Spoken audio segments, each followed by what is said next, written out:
Arabian सी में हवा के कम दबाव के बायस भारत के मुख्तलिफ इलाकों में शदीद बारिशों का सिलसिला जारी है। साहिली इलाकों में जो बारिश हो रही है उसे देखकर शहरी हैरान है कि मई के महीने में ये सूरत हाल है। अभी आपको स्क्रीन पर दिखाएंगे मुंबई में हद निगाह जब कम हुई है तो उस वक्त क्या सूरत हाल थी। आसमानी बिजली का नज़ारा भी किया जा रहा है। वहीं पर यह बताना ज़रूरी है कि क्या यह हवा का कम दबाव मुमकिन तौर पर अगले आने वाले चंद घंटों में समुद्री तूफान शक्ति में तब्दील हो सकता है, जो कि श्रीलंका का तजवीज़ करदा नाम है। और क्या इस मुमकिना हवा के कम दबाव के बाद जब ये अगर साइक्लोन बनता है तो इससे पाकिस्तान को कोई खतरा होगा? पाकिस्तान की साहिली पट्टी किस हद तक मुतासिर हो सकती है?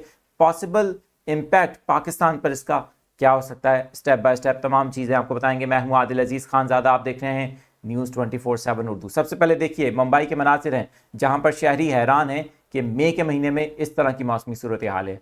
हवा इतनी शदीद और बारिश इतनी तेज़ कि हद निगाह कम हो गई। आसमानी बिजली देखकर शहरी खौफजदा हो गए। इससे पहले गोवा में एक दिन में 200 मिलीमीटर से ज़ायद बारिश रिकॉर्ड की गई है। अभी भी इन बारिशों का सिलसिला भारत के साहिली इलाकों में जारी है। अब बात करते हैं कि पाकिस्तान पर इस हवा के कम दबाव का, या ये अगर मुमकिन तौर पर किसी साइक्लोन की कैटेगरी में कन्वर्ट होता है अगले चंद घंटों के अंदर तो क्या पॉसिबल इम्पैक्ट हो सकता है। ज़रा नोट कर लें, कराची की बात करें जो पाकिस्तान का सबसे बड़ा साहिली शहर है।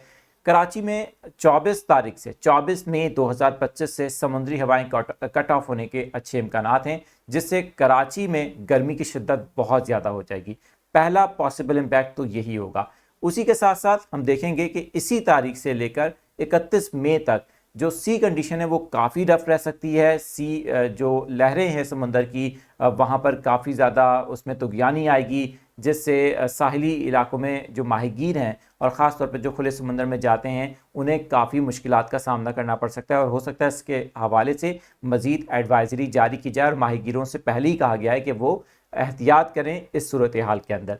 तीसरा जो पॉसिबल इम्पैक्ट है वो बारिश की सूरत में हो सकता है, क्योंकि एक तो कराची में इस हवा के कम दबाव की वजह से जब समुद्री हवा बंद होगी तो हम देखेंगे कि शुमाल मशरिक़ से या फिर जनूब मशरिक़ से हवाएं चलेंगी और इसी वजह से कराची में गर्मी बढ़ जाएगी। टेम्परेचर बहुत ज़्यादा होगा, 42, 43 तक भी जा सकता है इन दिनों के अंदर, जो कि 24, 25, 26, 27 और 28 मई के दिन होंगे। वहीं पर गरज चमक के बादल बनने के इम्कानात मौजूद होंगे कराची के मज़ाफ़ाती इलाकों में, कराची के ख़ासतौर पर मशरिकी इलाकों में, और शहर के जनूब में भी बादल बन सकते हैं। वहीं पर शहर के शुमाल से आंधी आने के इम्कानात भी होंगे।